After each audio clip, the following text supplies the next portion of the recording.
16절에서 21절 교독합니다. 그 사람들이 거기서 일어나서 소돔으로 향하고 아브라함은 그들을 전송하러 함께 나가니라.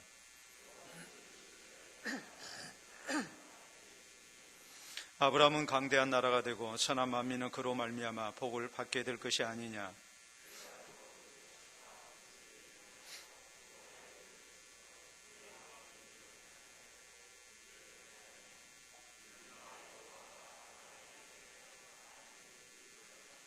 여호와께서 또 이르시되 소돔과 고모라에 대한 부르짖음이 크고 그 죄악이 심히 무거우니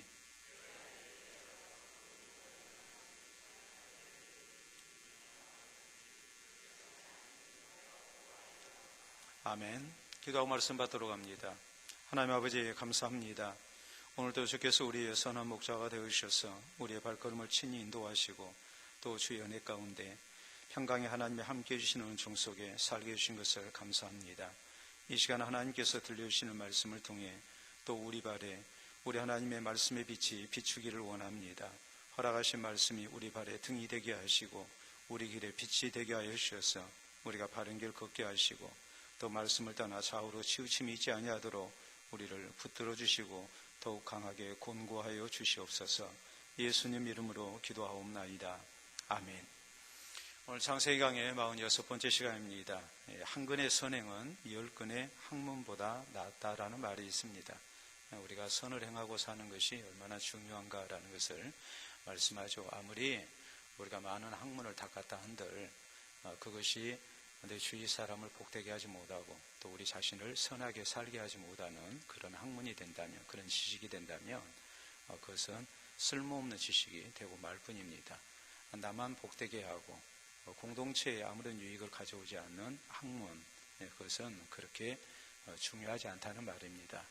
한 근의 선행이 10근의 학문보다 낫다. 이 말은 우리가 선을 행하는 가운데 나 자신을 지키고 내가 바르게 살고 또 나를 아는 사람들, 또 공동체에 유익을 가져오는 사람으로 산다는 것이 참으로 중요하다는 것을 우리가 말씀을 하고 있는 것이죠. 우리는 지난 시간에 아브라함이 길 가는 나그네들을 이렇게 대접하다가 그것이 하나님을 섬기는 것이 됐고 그래서 하나님의 아름다운 보상을 받은 일에 대해서 말씀을 살폈습니다. 하나님의 보상은 크게 두 가지였습니다. 첫째는 이삭이 출생할 거라는 것에 대해서 하나님께서 다시 한번 확신을 주십니다. 사실 이전에 아브라함이 하나님께서 1년 후에 내 아내 사라가 아들을 낳게 해줄 것이다 했을 때 웃었습니다. 마음속으로 웃었는데 거기에 대해서 하나님께서 네가 왜 웃느냐 그러시면서 아들을 낳게 될 텐데 그 아들의 이름을 뭐라고 지라고 그랬어요? 이삭이라고 지라고 말씀을 하시지요. 웃음이라는 뜻입니다. 그래서 이 근심 많은 가정에 하나님이 주시는 기쁨, 웃음이 있게 될 것을 말씀하시면서 또 한편으로 하나님의 약속을 믿지 못한 그래서 속으로 웃었던 아브라함에게 이제 경계의 표를 삼도록 이삭이라는 이름을 이제 주신 겁니다. 그런데 이렇게 하나님께서 다시 이제 아들을 낳아줄 거라고 했을 때 사라가 그 안에 사라가 이렇게 또 웃었단 말이에요. 장막 뒤에서 웃었죠. 그랬을 때에 눈에 보이지는 않지만 하나님은 다 아셨단 말이에요. 그래서 하나님께서 왜 웃느냐 그러니까 하는 말이 안 웃었습니다. 아니 네가 웃었다. 이제 그렇게 말씀을 하시지요. 하나님께서 아브라함의 불신앙과 또 사라의 불신앙을 생각하면 그 약속하신 것을 취소하실 것 같은데 하나님은 크신 자비와 긍휼 속에서 하나님이 약속하신 것을 이제 지키심을 말씀을 하신 겁니다. 근데 이삭의 출생에 대해서 이렇게 이 길 가는 나그네를 대접했던 아브라함에게 하나님께서 이렇게 보상을 하셨을 때에 이삭의 출생에 대한 것은 장막에서 이루어진 하나님의 보상이었어요. 그리고 이제 두 번째 하나님의 보상이 어떻게 나타나냐면 소돔과 고모라에 대한 하나님의 심판, 이 두 성이 하나님의 심판으로 멸망당할 것을 하나님께서 말씀을 하십니다. 이것은 언제 했느냐? 나중이었어요. 하나님이 일행을 전송하는 과정에서 하나님께서 이제 소돔과 고모라 성이 하나님의 심판으로 멸망을 당하게 될 것이다. 이렇게 말씀을 하셨고 결국에 이 사실을 아브라함이 알고 하나님 앞에 간절히 기도해서 소돔성에 살고 있는 롯의 가족을 이렇게 구원 얻도록 하는 아름다운 결과를 얻게 되죠. 그렇기 때문에 하나님을 향한 신앙 가운데서 우리가 이렇게 선을 행한다는 것, 길 가는 나그네를 대접했던 그 선행이 얼마나 복된 결과를 가져왔는가 하는 것이 이제 분명하게 드러나고 있는 거예요. 자, 오늘 성경 말씀은 이 아브라함이 하나님과 천사를 전송하다가 소돔과 고모라 성에 대한 멸망을 예고받은 일을 전하고 있는 짤막한 부분입니다. 그런데 이 내용 가운데 우리에게 주시는 참으로 중요한 교훈들이 몇 가지 있습니다. 이걸 살피면서 우리가 오늘 하나님의 뜻을 따라서 어떤 모습으로 사는 것이 부름받은 성도에 마땅한 본분이고 또 이것이 우리에게 복이 될 것인가, 이것을 우리가 살필 수 있어야 합니다. 자, 그 교훈이 뭐겠습니까? 우리는 첫째로 아브라함이 하나님 일행을 전송하다가 소돔과 고모라에 대한 하나님의 심판, 멸망에 대한 내용을 예고받았다는 사실을 우리가 깊이 생각해야 합니다. 자, 오늘 보면 16절은 이렇게 말씀이 시작되죠. 그 사람들이 거기서 일어나서, 거기서는 어디입니까? 이제 아브라함의 장막이죠. 소돔으로 향하고 아브라함은 그들을 전송하러 함께 나가니라 그랬거든요. 자, 아브라함이 함께 나갑니다. 함께 나가는데 이것은 장막 문 앞에까지 일어나서 나갔다는 말이 아니에요. 상당히 먼 거리를 이제 따라 나선 거예요. 자, 여러분 생각해 보세요. 내 집에 손님이 왔어요. 손님이 왔는데 방에 앉아가지고 잘 가 하는 것하고 현관까지 나가서 잘 가라고 배웅하는 거하고, 아니면 아예 대문까지 나가서 배웅하는 것, 아니면 동구 밖까지 나가서, 아니면 버스 타는 데까지 나가서 배웅하는 것은 같겠습니까? 다르겠습니까? 그건 다르죠. 이 사람이 나를 얼마나 존중하고 나를 귀히 여기고 내가 오늘 손님으로 자기 집에 찾아왔던 것에 대해서 얼마나 이것을 귀하게 여기고 또 고맙게 여기는가 하는 것이 드러나는 것 아니겠습니까? 내가 손님으로 찾아갔는데 방 안에서 일어나지도 않고 잘 가, 다음에 또 봐 그러면은 괜히 무시당한 기분이 들고 기분이 좋을 수가 없지요. 그렇지 않겠습니까? 그런데 주차장까지 따라 나오고 버스 탄 데까지 따라 나왔다면 얼마나 고맙겠어요. 내가 방문한 것을 참 이렇게 기뻐하는구나, 그리고 나를 귀히 여겨주는구나, 나를 존중해 주는구나, 이런 마음이 들지 않겠습니까? 그리고 상대방이 더 귀하게 여겨지겠죠. 또 혹시라도 서로 대화 가운데 서운한 부분이 있었다 할지언정 나를 배웅하는 태도를 보고 쓸데없는 오해를 또 푸는 그런 또 일도 있지 않겠습니까? 근데 아무리 좋은 얘기 오갔다 할지라도 배웅을 안방에 앉아가지고 잘 가시오 이래버리면 기분이 좋을 수가 없는 것 아니겠습니까? 그리고 저 사람 얘기 내가 다 믿어야 하나, 이런 생각이 들 수밖에 없는 거 아니겠어요? 그런데 아브라함이 지금 자기 집에 찾아온 하나님과 천사 둘, 이분들을 이렇게 성심성의껏 대접을 했어요. 물론 처음에 하나님이고 천사인 줄 알고 한 건 아니에요. 길 가는 나그네를 대접을 했거든요. 우리가 잘 알 수 있는 것이 히브리서 13장에 보면은 어떤 이들이 뭐라고 그랬어요? 나그네를 대접하다가 천사들을 대접했다. 성경이 이렇게 말씀합니다. 그 주인공이 누구냐면 아브라함이고, 또 우리가 앞으로 말씀을 살피겠습니다만 소돔성에 사는 누구였습니까? 롯이었거든요. 그러니까 아브라함이 알고 대접한 건 아니었단 말이에요. 그러나 이분이 하나님이시고 이들이 또 천사라는 것을 알았을 때에 아브라함은 성심성의껏 그 전에 모르면서도 이렇게 대접을 했지만 배웅하는 과정에 있어서 따라 나선 거예요. 유대 전승에 의하면 아브라함이 어디까지 따라 나섰느냐? 사해가 보이는 높은 장소 칼 바루카까지 아브라함이 따라 나섰다. 이렇게 유대인들은 전승으로 전하고 있습니다. 아브라함이 지금 살고 있는 곳이 헤브론입니다. 그런데 이 칼바루카는 어디 있느냐? 사해가 보이는 아주 높은 장소, 거기까지 아브라함이 따라 나섰다고 이렇게 유대 전승은 얘기하는데 그 위치는 헤브론에서 무려 5km 떨어진 장소예요. 그러니까 이게 평지도 아니고 지금 굉장히 고지대로 올라가는 그런 지금 장소거든요. 거기까지 아브라함이 5km를 올라갔다고 했을 때 오늘날에도 1시간 반, 젊은 사람이 걸을 때 도보로 1시간 반 걸리는 거리예요. 그 정도를 뭐 했다는 겁니까? 따라 나서면서 배웅을 한 거예요. 지금 광야에 장막치고 살잖아요. 이런 상황 속에서 내게 찾아온 손님을 지금 자기 집이 보이지 않는 장소까지, 아주 멀리까지 이렇게 지금 배웅을 하고 있는 거예요. 그래서 17절에 보면 여호와께서 이르시되 내가 하려는 것을 아브라함에게 숨기겠느냐라고 말씀하십니다. 하나님의 계획, 하나님의 비밀을 말씀해 주시죠. 그것이 뭐였습니까? 소돔성에 대한, 고모라성에 대한 하나님의 심판, 하나님이 이 성들을 멸망시킬 것이라는 하나님의 계획, 하나님의 비밀을 말씀해 주신 거 아니겠습니까? 그래서 이 하나님의 계획을 듣고 아브라함이 하나님께 기도하고 사정해서 결국에 소돔성의 의인 10명이 있으면 이제 하나님이 심판을 유보하시겠다, 이런 약속을 받아냈고, 그 10명이 안 됐지만 하나님께서는 롯의 가족을 구원해 주십니다. 그리고 성경은 뭐라고 말씀하십니까? 하나님께서 소돔성을 멸하실 때에, 엎으실 때에 누구를 생각하사?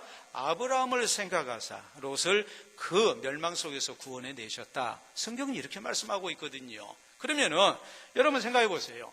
만약 아브라함이 하나님을 그렇게 오래도록 멀리까지 배웅을 안 했다면 아브라함이 하나님의 비밀을, 하나님의 계획을 들을 수 있었겠어요? 없었겠어요? 없죠. 그렇지 않겠습니까? 하나님과 상당한 시간을, 상당한 거리를 같이 동행하는 그 과정을 통해서 하나님께서 아브라함을 고맙게 여기시고, 그리고 이 아브라함에게 하나님의 소돔성에 대한 심판을 말씀을 하신 거란 말이에요. 장막에 있을 때는 이삭 출생에 대한 그런 약속을 다시 한번 확인시켜 주셨고, 그리고 아브라함이 하나님과 천사들을 배웅하기 위해서 멀리 이렇게 따라 나섰을 때에 그 과정에서 하나님께서 소돔성에 대한 하나님의 심판 계획을 말씀해 주셔서 결국 조카를 구원해내는 이런 결과를 가져왔단 말이에요. 그러면 우리가 이걸 명심을 해야 해요. 그 뭐냐면 우리 성도가 하나님과 친밀한 교제를 나누는 것이 얼마나 중요한가라는 거예요. 아브라함이 지금 식사 자리에서 혹은 지금 배웅하는 과정에서 하나님과 친밀한 교제를 계속했지요. 그래서 결국에는 하나님께서 그 계획과 비밀을 말씀해 주시는 은혜를 입었단 말이에요. 그리스도인이 사실 그렇잖아요. 나를 향하신 하나님의 뜻을 알지 못하면 고생이 될까요? 아니면 편할까요? 고생되지요. 하나님의 뜻을 알지 못하니까 우리가 돌아갈 때가 얼마나 많습니까? 안 되는 일에 우리가 집착할 때가 얼마나 많습니까? 나를 향하시는 하나님의 계획을, 내 주변에 관계되는 하나님의 계획을 우리가 딱 알아버리면 얼마나 좋겠어요. 그런데 그걸 모르니까 우리가 엉뚱한 짓을 많이 하잖아요. 근데 문제는 우리가 하나님의 뜻을 알고 살면 참 좋겠는데 하나님께서 하나님의 뜻을 누구에게, 하나님의 계획을 누구에게 나타내시냐 하는 거예요. 애언기도 하는 과정을 통해서 하나님이 우리에게 가르쳐 주시는 게 아니에요. 성경은 분명히 전도서 3장 14절에 하나님께서 행하시는 일을 우리가 다 할 수 있다고 그랬어요? 없다고 그랬어요? 없다고 그랬어요. 하나님이 하시는 일 우리가 더 할 수도 없고 덜 할 수도 없어요. 그렇게 하시는 이유는 우리로 하여금 누구를 경외케 하기 위해서요? 하나님을 경외케 하기 위해서 하나님께서는 장래일을 모르게 하셨다고 했습니다. 우리가 신명기 29장 29절에 있는 말씀을 보면 거기도 이런 말씀이 나오죠. 나타난 일은, 먼저 오묘한 일, 다시 말해서 숨겨진 일은 하나님께 속한 것이요, 나타난 일은 우리와 우리 자손에게 속해 있다 그랬거든요. 이미 드러난 하나님의 뜻은 우리가 우리의 자손들과 더불어서 그 말씀대로 살아야 할 의무가 있는 말씀이에요. 그러나 하나님이 숨기신 일, 이것은 누구에게 속해 있어요? 하나님께 속해 있어요. 그러니까 우리가 알 수가 없는 부분이란 말이에요. 그래서 우리는 모든 것을 하나님 앞에 맡겨드리고 하나님의 인도하심을 우리가 전적으로 사모하면서 하나님을 경외하면서 사는 것이 성도의 마땅한 본분이에요.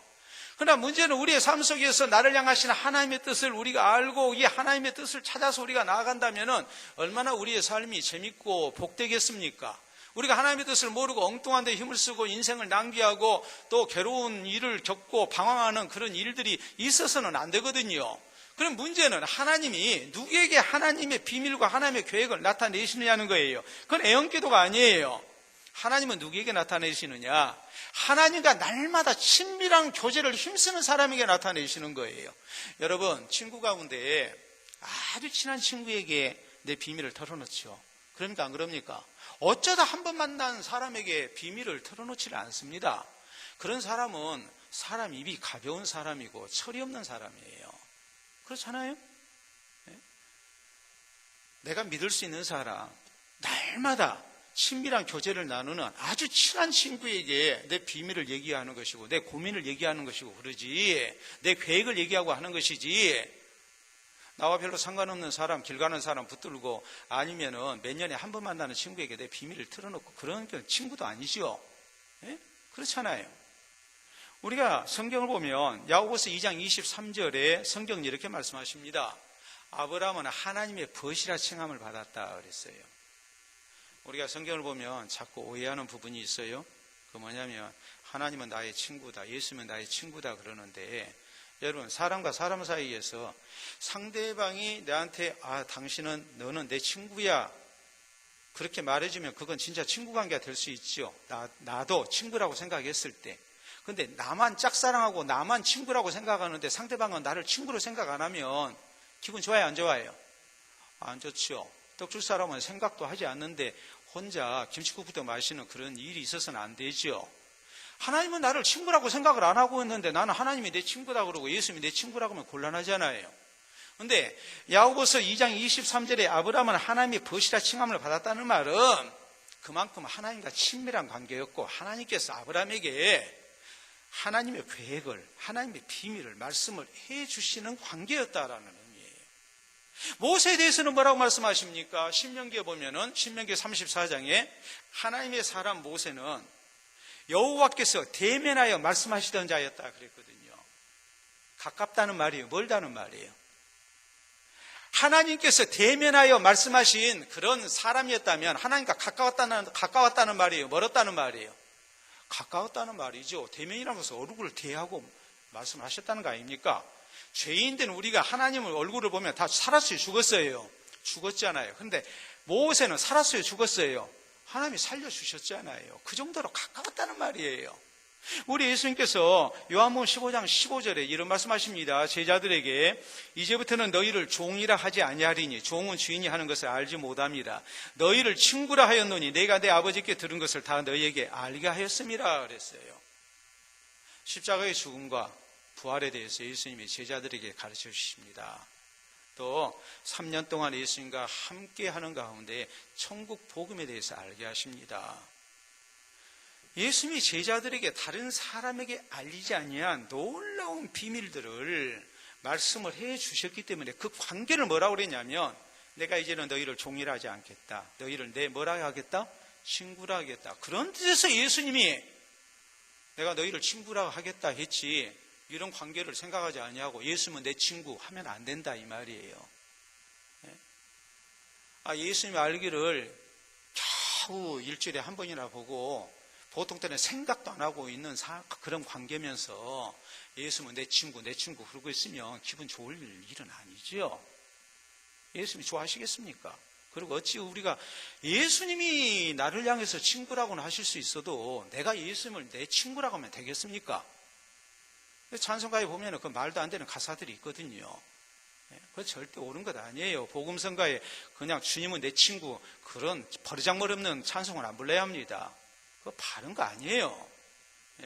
연세가 지긋하신 분이 젊은 친구를 놓고 하는 얘기가 당신은 내 친구야 하고서 참 사랑스러운 마음으로 그렇게 얘기를 해주는데 20년 수화인 사람이 20년 수상인 사람한테 하는 이야기가 당신은 내 친구야 그러면 좋겠어요?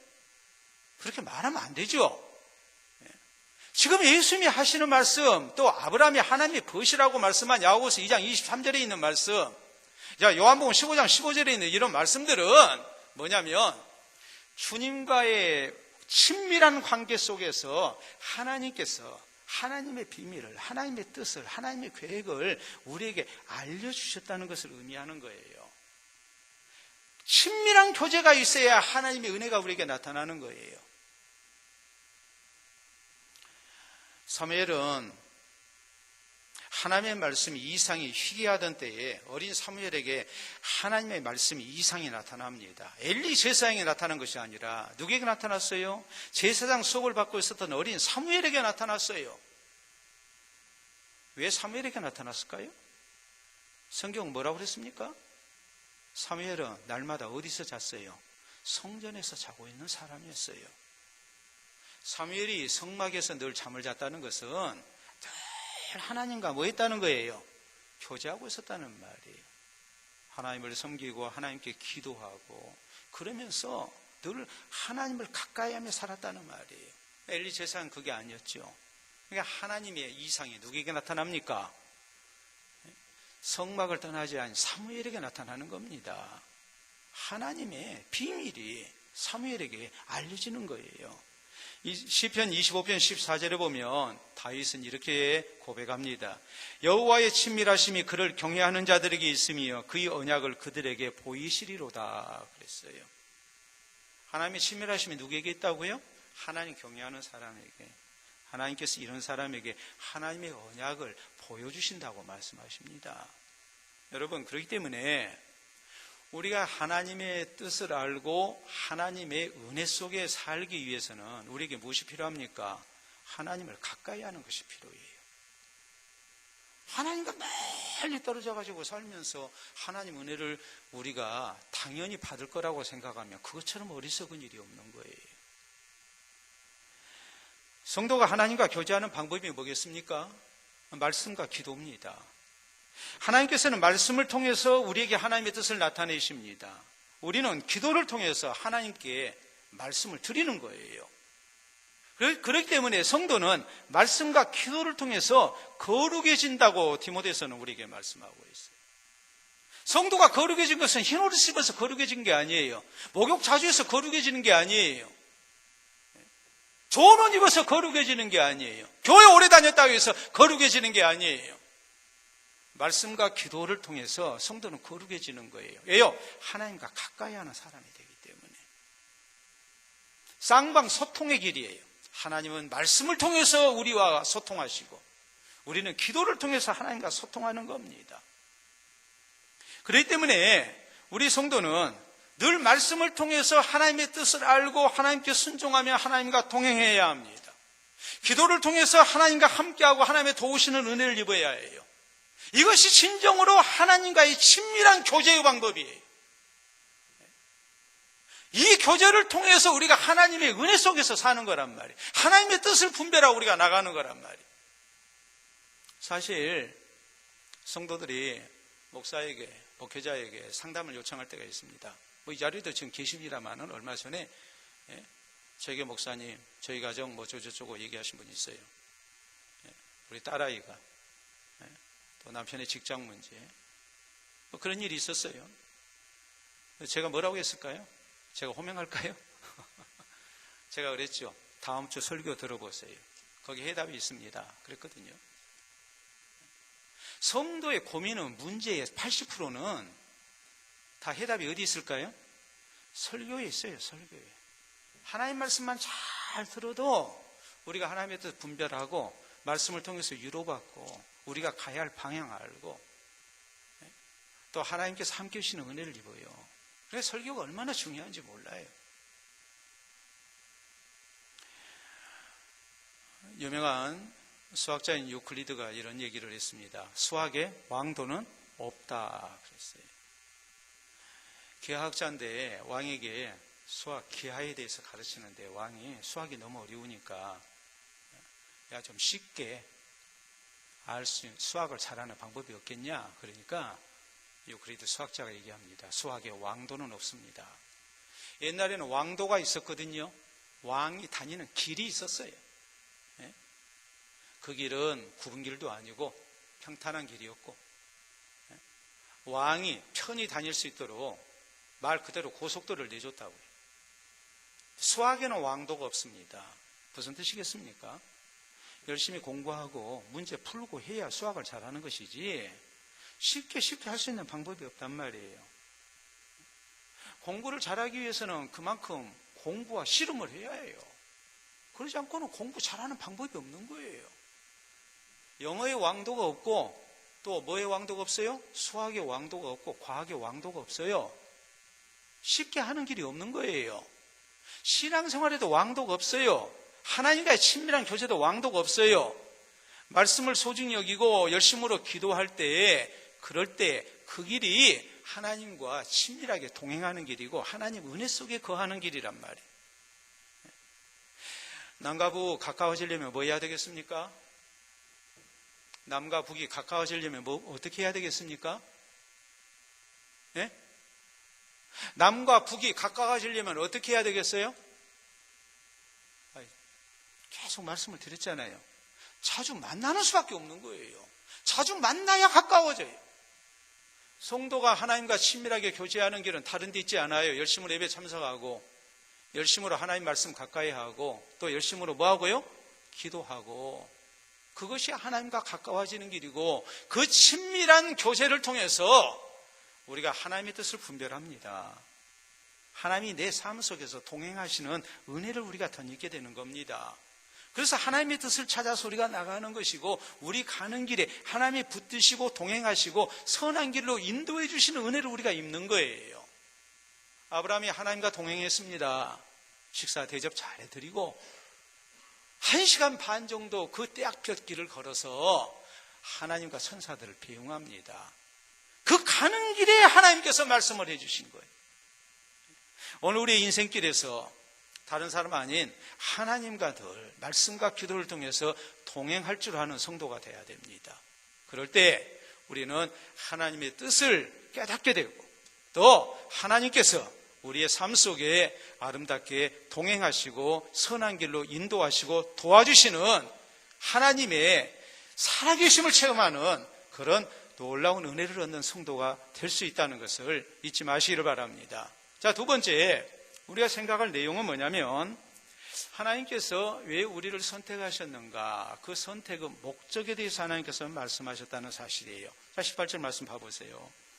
아브라함은 강대한 나라가 되고 천하 만민은 그로 말미암아 복을 받게 될 것이 아니냐. 내가 그로 그 자식과 건속에게 명하여 여호와의 도를 지켜 의와 공도를 행하게 하려고 그를 택하였나니 이는 나 여호와가 아브라함에게 대하여 말한 일을 이루려 함이니라라고 말씀하십니다. 자, 하나님께서 내가 내 계획을, 내 비밀을 내가 아브라함에게 감추겠느냐 하고서 이제 말씀을 하시는데, 먼저 하나님 하시는 말씀이 왜 하나님께서 아브라함을 이렇게 사랑하시고 아끼시는지, 하나님의 계획 비밀까지 말씀을 해주시는지 그 이유를 말씀을 하시는 거예요. 왜 세상에 많은 사람이 있는데 아브라함을 특별히 하나님이 택하셨고 또 그 자손들을 번성케 하시겠다고 하시는지, 그 하나님의 선택의 목적을 분명하게 말씀을 하고 계시는 거예요. 여러분, 하나님의 선택의 목적이 뭐였습니까? 강대한 나라를 이루게 하시겠다고 했습니다. 개인적이고 가정적인 복을 하나님께서 먼저 약속을 하십니다. 다음으로는 천하 만민을 복되게 하는 하나님의 사람으로 쓰시기 위해서라고 말씀하십니다. 그리고 세 번째는 하나님의 뜻을 따라서 공의를, 공도를 행하게 하기 위해서라고 말씀하십니다. 이게 18절, 19절에 있는 말씀이죠. 아브라함은 강대한 나라가 되고 첫 번째 선택의 목적입니다.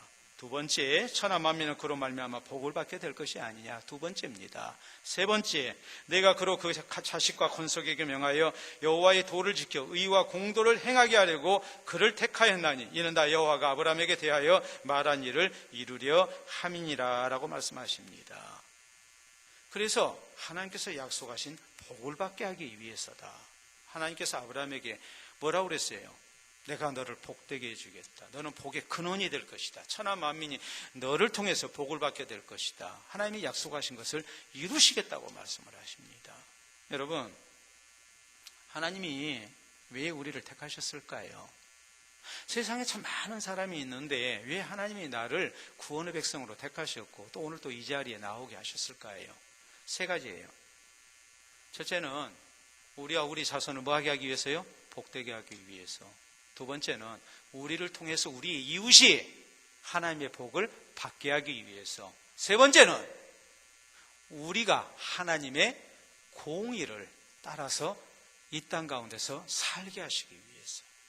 하나님의 공의로운 나라를 세우는데 우리가 선한 도구로 쓰임받게 하려고 하나님께서 우리를 택하신 겁니다. 그러니까 이 세 가지 목적으로 우리가 늘 생각을 해야 해요. 우리가 성경에 보면 하나님께서 애굽에서 노예 생활하던 이스라엘 백성들을 불러내십니다. 구원해 내시죠. 그때 하나님께서 하신 말씀이 뭐였습니까? 내가 너희로 제사장 민족이 되게 하고 제사장 나라가 되게 하기 위해서 너희를 구원했다 그랬거든요.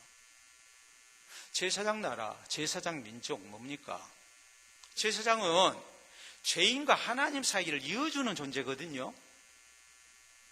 죄인이 제물을 가지고 나와왔을 때에 그 제물을 하나님 앞에 바치면서 이 죄인의 죄를 사해달라고 하나님께 고하는 사람이거든요. 하나님께서 이스라엘을 구원해내시고 제사장 나라, 제사장 민족으로 쓰시겠다는 말씀은 뭐겠어요? 이스라엘만 하나님께서 구원받게 하신 것이 아니라 이들을 통해서 하나님의 구원 역사를 온 세상에 나타내시겠다는 뜻이에요. 나만 복받는 게 아니에요.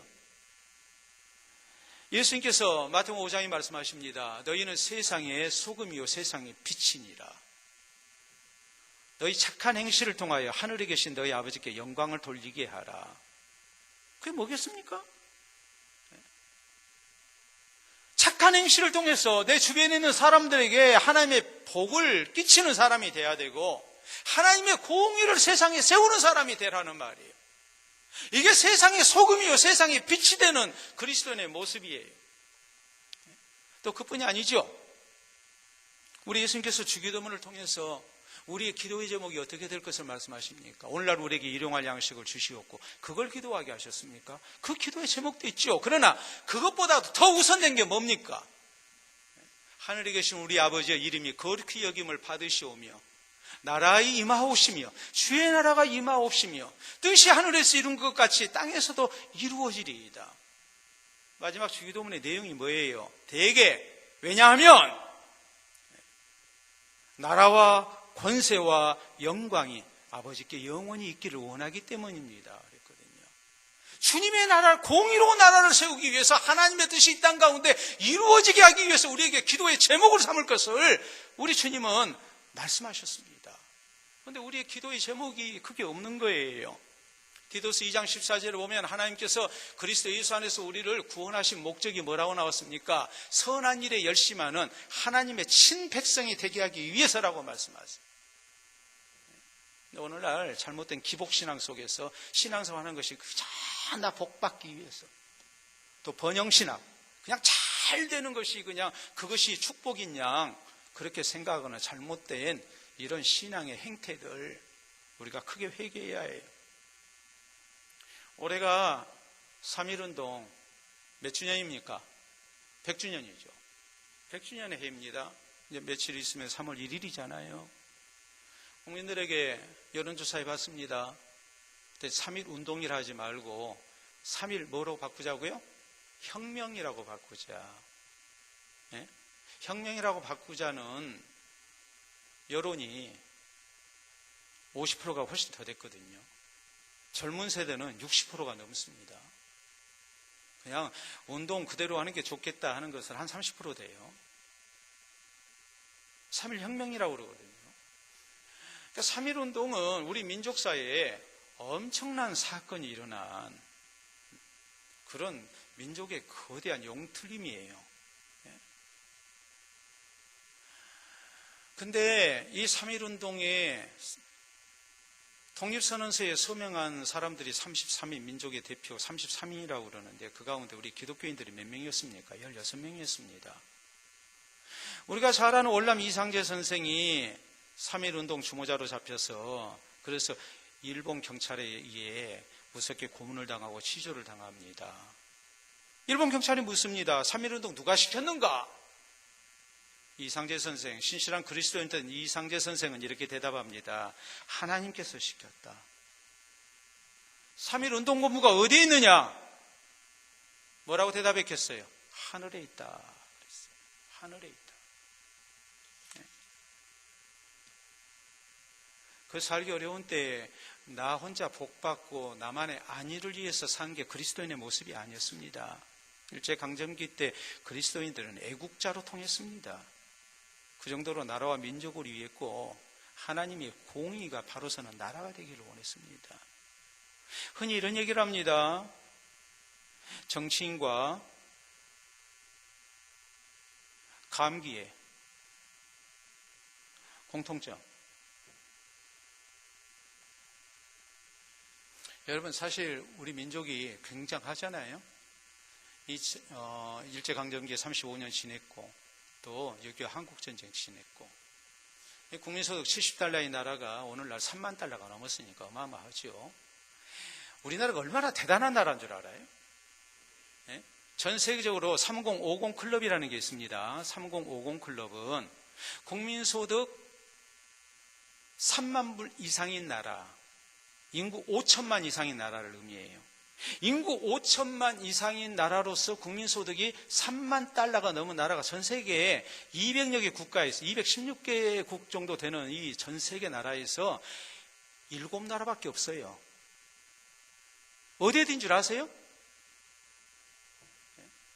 아니, 인구가 500만, 600만 된 나라가 국민소득 3만 불, 4만 불 된 나라는 있어요. 그런데 인구가 5천만이라면 이야기가 다르잖아요. 미국 있죠, 일본 있죠, 독일 있죠, 영국, 프랑스, 이탈리아, 그리고 대한민국입니다. 러시아도 중국도 어림도 없습니다. 우리나라가 그렇게 대단한 나라예요. 그런데 누가 잘하면 더 대단한 나라가 될까요? 정치인들이 잘하면 더 대단한 나라가 될 텐데 이 정치가 썩은 거거든요. 정치와 정치인과 감기의 공통 증세가 뭐냐? 잘 들어보세요. 동의가 되면 크게 웃으세요. 첫째, 머리가 지끈지끈 아프다. 두 번째, 증상이 심하면 헛소리를 한다. 요새 김준교를 유시해서 김진태로 해서 그 김씨들 왜 그런가 모르겠어요. 하여튼 그 정신 나간 소리를 하는 사람들 지 10원짜리, 지만 원이 아니라 지 10원 이런 사람들 정신 나간 소리 얼마나 많이 합니까? 세 번째, 특별한 치료약이 없다. 감기에 특별한 치료약이 있습니까? 없습니까? 네 번째, 쉬는 게 제일 좋다. 다섯 번째, 모든 사람이 경계한다. 정치인과 감기 증세 공통점을 생각해 보세요. 머리가 지끈지끈 아프지요. 증상이 심하면 헛소리가 나오지요. 특별한 치료약도 없고 그저 쉬는 게 제일 좋고 또 모든 사람이 경계하고. 그런데 문제는 정치인만 그러는 게 아니고 감기만 그러는 게 아니고 세상 사람들이 누구를 또 그렇게 생각할까요? 잘못된 그리스도인들을 그렇게 생각합니다. 여러분, 신앙생활 잘못한 사람들, 주변에 덕을 세우지 못한 사람들 한번 생각해 보세요. 불신자들 어떻게 생각했는가? 머리가 지끈지끈 아프죠? 증상이 심하면 헛소리도 하지요. 바른 소리 하는 게 헛소리 합니다. 그러면서 지가 옳다고 그래요. 특별한 치료약도 없어요. 그저 뭐 하면 제일 좋겠어요? 안 보이면 제일 좋아요. 교회 다닌다면 경계예요. 우리가 참 마음 아픈 일이죠. 우리가 신앙생활 잘해서 하나님께 사랑받고 사람들에게 인정받고 또 하나님의 은혜를 누리면서 우리가 이웃 사람에게 하나님의 복이 되는 사람이 돼야 되고 그리스도인 때문에 이 나라가 바로 설 수 있어야 합니다. 그리스도인 때문에 이 땅에 하나님의 공의가 세워지는 그런 역사가 있어야 해요. 그런데 오늘날 태극기 부대가 상당수가 서울 대형교회에 소속된 사람들입니다. 그러니까 요거도 먹죠. 머리가 지끈지끈 아프고 경계할 수밖에 없고 헛소리하고 있고 특별한 치료약도 없고 좀 안 나타났으면 좋겠고 좀 그렇게 된 거 아니겠습니까? 하나님은 우리를 왜 선택하셨는가? 하나님은 나를 복되게 하시고 나를 통해서 내 이웃이 복을 받게 하시고 그리고 하나님의 공의가 이 땅 가운데 세워지도록 하기 위해서 우리를 선택하셨음을 잊어서는 안 됩니다. 그래서 하나님의 선택의 목적을 따라서 우리가 세상을 살고 또 하나님께 영광을 돌려드리는 또 그로 인해서 우리와 우리 자손들이 하나님의 은혜 속에 거하는 공동체를 복받게 하는 우리 모든 성도들이 될 수 있기를 바랍니다. 자, 세 번째 우리가 또 하나 살필 점이 있죠. 그것은 소돔과 고모라에 대한 하나님의 심판에 대한 내용입니다. 하나님께서 한 가지 비밀을 더 하나님의 계획을 말씀하십니다. 20절 여호와께서 또 이르시되 소돔과 고모라에 대한 부르짖음이 크고 그 죄악의 심이 무거우니 소돔과 고모라에 대한 부르짖음이 크고 그 죄악의 심이 무겁다. 죄 때문에 하나님의 심판을 나타내시겠다는 말이에요. 그래서 우리가 21절에 보면 내가 이제 내려가서 그 모든 행한 것이 과연 내게 들린 부르짖음과 같은지 그렇지 않은지 내가 보고 알려하노라 라고 말씀을 하시죠. 소돔과 고모라에 대한 부르짖음이 크기 때문이다 그랬어요.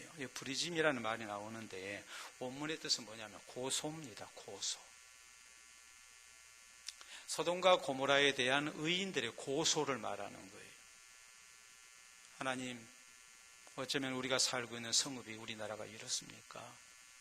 너무나 불법이 횡행하고 불의가 득세하고 세상이 타락하고 세상이 잘못됐습니다. 하나님, 언제까지 이런 나라를, 이런 성읍을 그대로 두시겠습니까? 하고서 의인들이 부르짖은 거예요. 의인들의 이 고소에 대해서 하나님께서 직접 확인하시고 하나님의 심판을 내리시겠다고 하나님의 계획을 아브라함에게 말씀하신 겁니다. 그러면 우리가 분명하게 알 수 있는 중요한 사실이 있어요. 먼저는 죄악에 대한 하나님의 심판이 있다는 거죠. 두 번째는 우리 성도가 불의한 세상을 살아갈 때에 우리는 불의한 일에 대해서 뭐 해야 합니까? 하나님께 부르짖어야 해요. 낙심해서도 안 되고 세상이 너무나 악하다.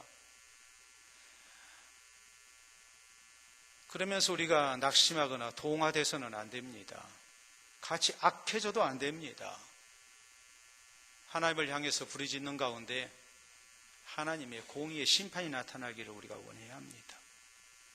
시편 37편이나 73편에 보면 참 불의한 세상을 오래도록 살았던 다윗이 악인이 형통할 때 우리 성도가 가져야 할 신앙 자세가 무엇인가에 대해서 분명히 말씀하죠.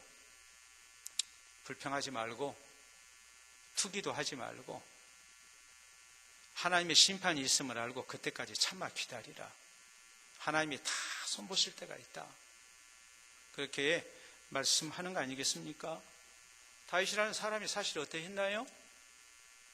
나발이라는 사람 때문에 인격적인 모독을 당하고 너무나 억울한 일을 당했을 때 그가 직접 칼을 뽑고 죽이려고 했지만 참았습니다. 그때 하나님이 열흘 후에 그를 죽이셨습니다. 사울왕에 대해서도 얼마나 또 많은 원한을 가질 수밖에 없는 그런 불의한 일을 당합니까? 사울왕 2번이나 죽일 수 있는데 죽입니까? 안 죽입니까? 안 죽이죠. 대신 누구한테 맡깁니까? 하나님께 맡기니까 하나님이 해결하시죠. 시므이라는 사람이 자기를 저주합니다. 그럴 때 뭐라고 그럽니까? 나 둬라. 부하가 죽이겠다고 그러니까 나 둬라. 저거 다 누가 시켜서 그런 것이다? 하나님이 시켜서 그런 것이다. 하나님께서 나중에 다 선악간에 심판하실 때가 있을 것이다. 로마서 12장 우리에게 주시는 말씀, 악을 악으로 갚지 마라. 선으로 악을 이겨라. 너희가 친히 원수를 갚지 말고 하나님의 진노하심에 맡기라. 악에게 지지 말고 손으로 악을 이기는 사람들이 되라. 우리가 말씀하지 않습니까? 사도 바울의 디모데후서 4장 14절에 보면 자기를 참 괴롭혔던 알렉산더라는 사람에 대해서 디모데에게도 이 사람 조심해라. 이 사람이 아주 복음사에게 방해가 되는 사람이었다. 아주 악한 사람이다. 그러면서 뭐라고 그래요? 바울이 나도 저를 하나님께 다 맡겼다. 하나님께서 그 행하신 대로 다 갚으실 것이다. 자기가 직접 안 하잖아요. 하나님께 그냥 맡기잖아요. 그리스도인은 세상의 불의에 대해서 낙심해도 안 되고, 왜요? 하나님의 심판이 있으니까. 동화돼도 안 됩니다. 하나님이 우리에게 원하시는 모습이 아니에요. 그리스도는 뭐여야 해요? 하나님께 부르짖는 가운데 하나님의 심판을 기다리는 사람들이 돼야 돼요. 그러면서 나의 나됨을 지켜야 해요. 여러분, 이게 뭔지 한번 보세요. 자,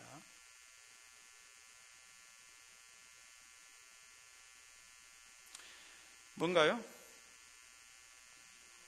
예, 신문고입니다. 신문고. 신문고는 언제, 북고자니까.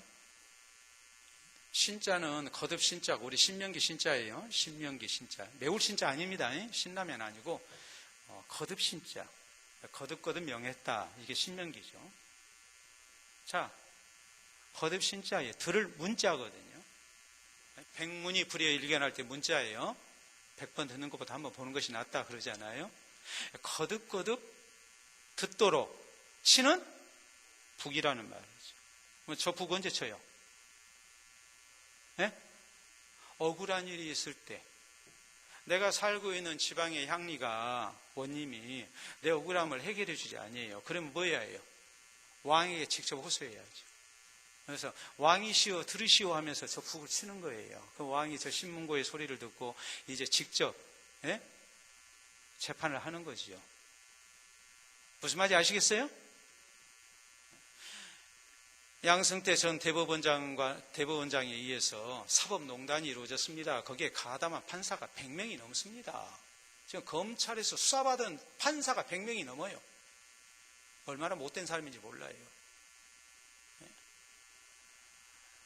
국민의 억울한 일을 억울하지 않도록 풀어라고 판사를 세웠고, 삼권 불집 속에 어마어마한 고난을 줬는데 그 못된 짓을 한 거예요. 말이 됩니까? 사람은 그렇다고요. 사람. 하나님은 그러신 분이 아니에요. 성도는 불의한 세상 속에서 하나님을 바라봐야 해요. 하나님께 기도해야 해요. 하나님께 호소해야 해요. 하나님은 공의로 세상을 심판하신 하나님이십니다. 그러니까 성도는 불의한 세상에서 낙심해서도 안 되고 동화돼서도 안 되고 같이 악해져서도 안 되고 공의로우신 하나님의 심판을 믿고 하나님께 부르짖으면서 하나님의 때를 기다리는 성도가 돼야 한다는 말이에요. 그래야 우리가 세상 가운데서 하나님의 백성으로 살아가는 거예요. 사랑하는 성도 여러분, 이런 말이 있습니다. 청년은 마력이 세. 자동차 마력이 센 차가 있죠. 청년은 마력이 세서 고등길에 강하고. 무슨 말 이해가 되세요? 장년은 경험이 많아서 무슨 길에 강하겠어요? 굽은 길에 강하다. 인생의 경험이 많기 때문에 인생의 굽은 길을 만나게 되면 이때 어떻게 해야 하는가 하는 지혜가 있죠. 경험이 있기 때문에. 청년은 힘이 있으니까 그냥 밀어붙이잖아요. 그러니까 청년은 고든 길에 강하지만 힘이 있다고 해서 굽은 길도 잘 갈 수 있는 건 아니거든요. 오히려 위험하죠. 속도 높이면 어디서 사고 나요? 굽은 길에서 사고가 나죠. 청년은 마력이 세서 고든 길에 강하지만 장년은 경험이 많아서 굽은 길에 강합니다. 그렇기 때문에 나이 먹음을 아쉬워 마라. 삶은 고든 길이 아니라 굽은 길 투성이니까.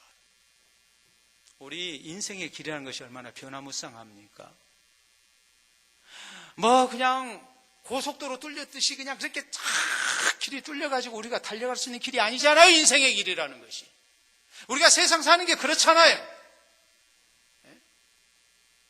굽은 길 하나 통과하면 또 굽은 길이 나오고 그 굽은 길이 언제 끝날지 모르는 그런 굽은 길을 계속 통과하면서 가야 하는 것이 우리 인생길이잖아요. 그렇기 때문에 우리가 이 굽은 길을 걸어가야 하는 성도로서 우리가 어떻게 해야 인생을 잘 살 수 있을까? 인생의 길을 잘 갈 수 있을까? 우리가 그 비결을 알아야 해요. 돈 많다고 되는 게 아닙니다. 많이 배웠다고 되는 게 아닙니다. 내가 권세 있다고 해서 굽은 인생길 잘 갈 수 있는 것 아닙니다. 우리 성도가 인생의 굽은 길을 굽이굽이마다 잘 통과할 수 있는 방법은 바로 이것이에요. 먼저는 하나님과 친밀한 교제가 있어야 해요. 말씀과 기도를 통해서 예배를 통해서 늘 하나님과 친밀하게 교제하고 하나님의 뜻을 분별하고 하나님이 내 삶 속에서 도우시는 은혜를 허락받을 수 있어야 합니다. 그래야 우리가 잘 갈 수 있어요. 성도가 또 어떻게 해야 이 굽은 길 투성이인 인생길을 잘 갈 수 있겠습니까? 의롭게 사는 데 있어요. 하나님의 은혜 속에서 내가 복을 누리고 다른 사람 복되게 하면서 하나님의 의를 이루는 삶을 살게 될 때에 그리스도인은 굽은 길에서 전복되지 않습니다. 그 길도 잘 갈 수 있어요. 또 하나, 세상이 참 악해요. 굽은 길 투성이에요. 세상을 굽은 길로 만든 그런 악한 사람들이 많아요. 그러나 그 속에서 우리는 하나님께 부르짖으면서 오직 바르게 가려고 애쓰는 사람이 돼야 돼요. 굽은 길 때문에 좀 돌아가더라도 그것도 내가 가야 할 길이라 생각하고 하나님만을 바라보면서 우리가 그 길을 묵묵히 가는 사람이 돼야 돼요. 그래야 우리가 굽은 길 투성이의 인생길을 잘 갈 수 있고 온갖 불의가 난무하는 세상 속에서 그리스도인으로서 바로 사는 성도들이 될 수 있습니다. 그럴 때 우리가 하나님께 더 사랑하심을 입을 수가 있고 또 하나님께서 내 삶 속에 동행해 주시고 우리를 하나님의 선한 도구로 쓰시는 아름다운 은혜를 덧입을 수 있음을 우리 모두 잊지 마시기를 바랍니다. 우리 함께 기도합니다.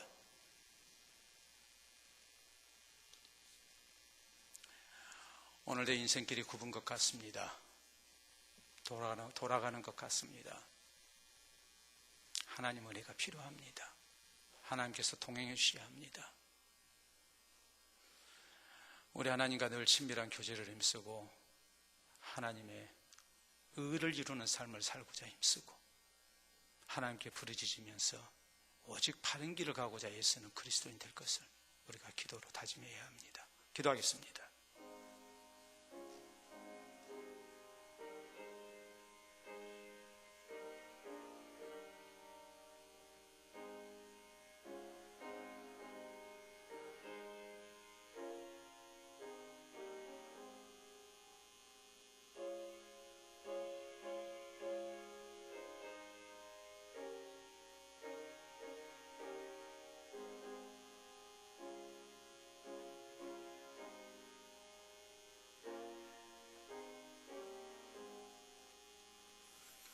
참으로 좋으신 우리 아버지 은혜를 감사합니다. 세상의 많은 사람들 가운데 우리 한 사람 한 사람을 특별히 지명하여 부르시사 너는 내 것이라 하시고 또 우리의 가는 길 주께서 친히 동행해 주심으로 물 가운데서 물이 우리를 침몰치 못하게 하시고 불꽃이 우리를 사르지 못하도록 우리와 함께 하시고 지켜주심을 감사합니다. 이 하나님과 우리가 친밀한 교제를 힘쓰며 우리 하나님께서 베푸신 은혜 가운데 나아가기를 원합니다. 말씀을 통해 하나님의 뜻을 분별하며 위로받으며 세임을 얻게 하시고 기도를 통하여 또한 주께서 함께 하시고 도우시는 은혜로 우리가 험한 세상 잘 이기고 나아갈 수 있기를 원합니다. 하나님의 의를 이루는 삶을 살게 하시고 불의한 세상에 대한 하나님의 공의로운 심판을 기억하며 우리가 오직 나의 나됨을 지키며 그리스도인됨을 지키며 하나님의 백성으로서 바르게 살아갈 수 있도록 인도해 주시옵기를 원합니다.